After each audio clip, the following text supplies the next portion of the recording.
All right, fingers crossed this voiceover starts working, but let's get into it, straight into it. We're starting off with the adduction machine, adduction, the one where you're closing your legs together.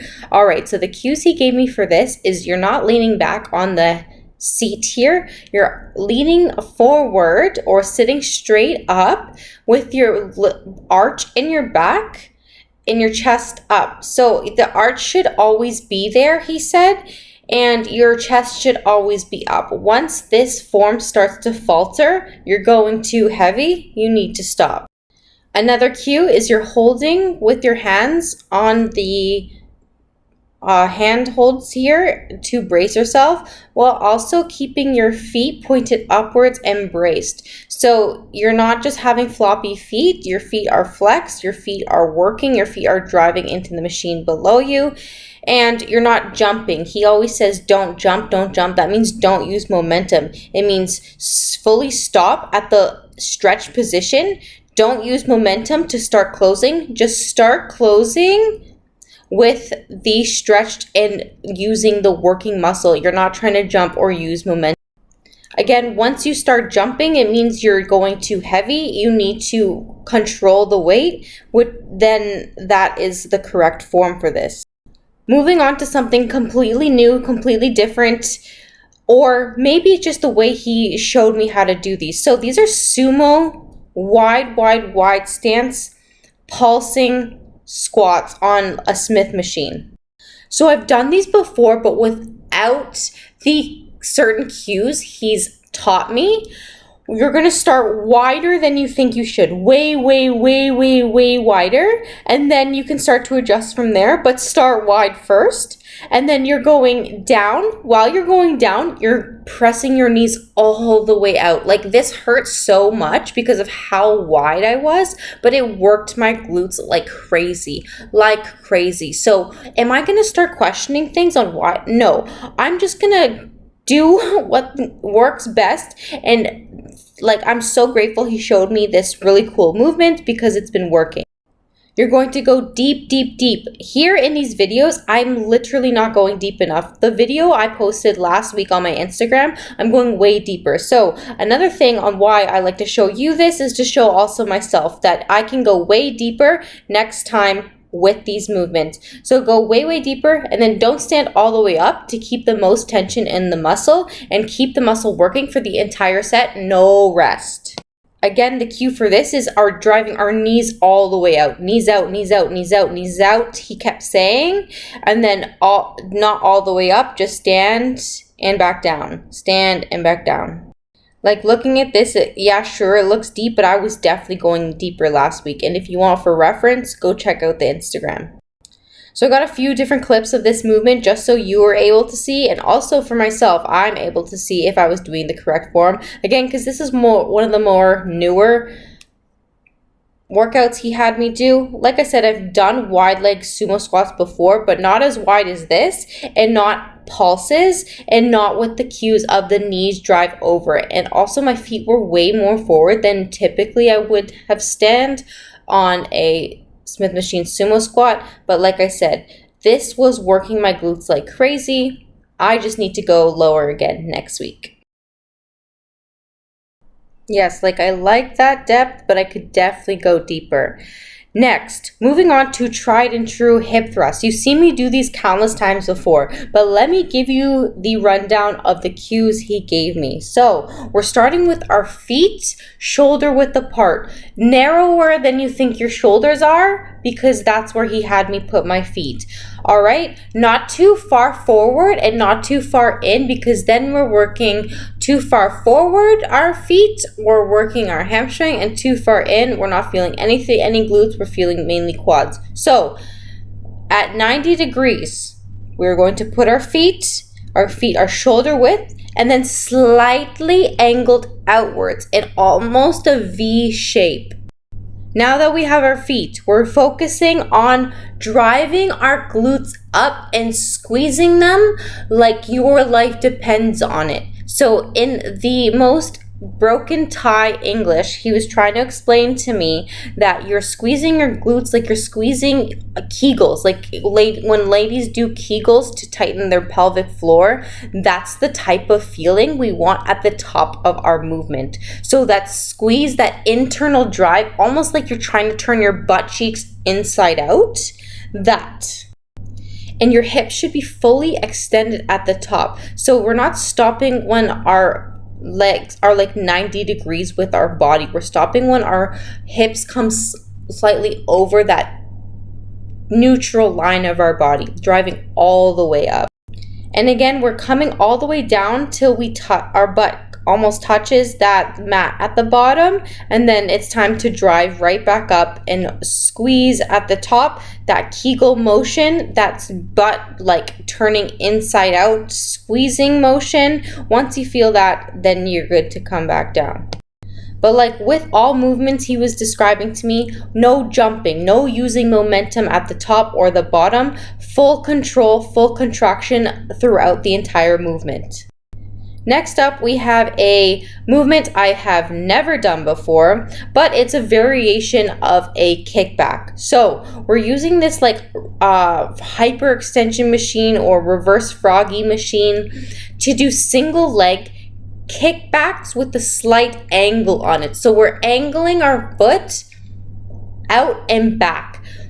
I'm actually so grateful I filmed this workout because I thought I was eating this, and low-key I did. Like my butt still really hurts from this workout, but I definitely could go way higher on my foot drive. Like that foot is not getting anywhere as high as it was in the workout that I filmed for Instagram.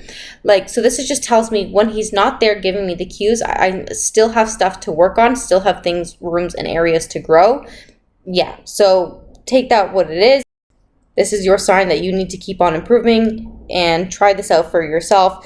What you're going to do is your leg is going to stay in the bands the entire time, or the belt, without any slack the entire time, and then driving up and out a little bit at the top. So we're trying to really target our up glute medius, like upper glute.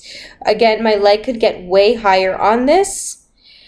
And yeah, squeezing like we were on the hip thrust, really squeezing, really feeling that part of our glute. It's important to make sure that on your way down, you're not letting slack come on the belt. Otherwise, your glute stops working, the muscle stops working. And he was like, there's no point in that part of the movement. Always keep tension on the band here. So yeah, up and out like any kind of kickback. But then again, I need to really get this way, way, way higher than it is. Next up, we probably have the craziest drop set from hell or superset from hell. This is brutal. After everything we've already done, now we have a crazy superset. So we're going really, really heavy and slow and controlled on these lying hamstring curls. And no jumping. Like I said, these are the cues he's giving me. No jumping, no using momentum, slow and controlled, contracting the entire movement. Who likes the sweat stains on my butt? Because these shorts were really showing all of the sweat stains. But anyways, I kind of like the purple pink shorts. Kind of cute. And if you can tell, my eyes match my sports bra underneath. So therefore, I'm cute and I love it. Focus. Back to the superset from hell. As soon as you're done these, we're going straight into Bulgarians, body weight Bulgarians. You'd be like, oh yeah, body weight, sure, fine, whatever. That's super easy, super light. No. After you've already destroyed your legs from the other movements in this workout, then had to do the flying hamstring curls right before this, and then go straight into Bulgarians. Oh my gosh. So we did all of these exercises, four working sets, one warm-up set to find weight and then find good positioning, and then straight into 4 working sets. So I did 4 of these crazy supersets already before 4 of these other working workouts that we did. Oh my gosh. Don't even play. This was a crazy workout, but I'll do anything to grow. Like, I will try anything. Again, I'm taking advice from people I want to trade places with. Like, not trade places, but like I would, like, they are in a position of somewhere I want to be. He is a pro, I want to be a pro. I'm going to take his advice. So if he says do 4 sets, I'll do 4 sets. But I won't lie, this superset has me fighting for my life. And I'm like, 4 sets is wild. Already after having to do just 1 set, I was like, oh my gosh. And especially because Bulgarians, you have to switch legs. So it feels like you're not only doing a superset, you're doing like a superset plus some. Oh my gosh. I'm not a complainer. I'm so grateful and privileged my body allows me to do hard things. And I can just reap the rewards of freaky cool muscles down the line. But speaking of supersets, we are going into our final superset and 2 movements of this leg workout. So we're setting up on the hack squat. As you can see, no weight on the hack squat. You would think, Mavis, this kind of seems lame. Why are you not putting any weight on this hack squat? After you've done 4 sets of a superset of Bulgarians and lying hamstring curls, there's no weight to be found. You're fighting for your life with your freaking body weight on this hack squat. So ignore the lighting. They were fixing something in the back. The lighting goes up and down for a bit. Let's just ignore that. So we're doing a hack squat, 10 till failure, brutal, driving through our heels and outer pinky toes. This is what the cues he was telling me, driving through our heels and pinky toes. Squeeze the glutes, tighten the core, and stand. From here, we're going straight into our stiff leg RDLs. So hamstring focus RDLs. You've seen me do this 1,000 times before, but this time we're only coming halfway up on the knees. So just past the knees, keeping the hamstring engaged and stretched and working the entire time. So not standing up to give the hamstrings a break, but stretching them all the way down to the bottom position of the floor, and then not standing all the way up in order to keep the pressure and work on the hamstrings the entire time. And yes, we are doing 4 sets of this. 4 freaking sets. Oh my gosh. Like, I'm telling you, this is a crazy ass leg day, but I better be seeing some freaky huge muscles after this training block. But oh my gosh, so freaking fun. Hey, it's me, Mavis freaking Meadows. Yeah. Okay, so I filmed a video for you and I've been trying to upload a voice recording to it, but my mic has not been working. So I hopefully, fingers crossed, I've fixed my mic. This will be the intro for the video you're about to see. What's up? It's me, Mavis freaking Meadows. Yeah. Anyways, I'm going to walk you through my leg day that I got from an IFBB Pro coach and bodybuilder, and give you the tips and cues and instructions he gave me during the workout. This is the first time I'm doing it on my own after he gave me the cues and the tips. If you want to see the original clips from the original video or original workout he did with me, they're on my Instagram. Shameless plug, but yeah, go check out my Instagram for those clips. But this is just me doing the exact same workout he gave me, but with the tips now and the cues I'm thinking in my head while doing this workout. I hope you enjoy. If you try any of these workouts, let me know in the comments.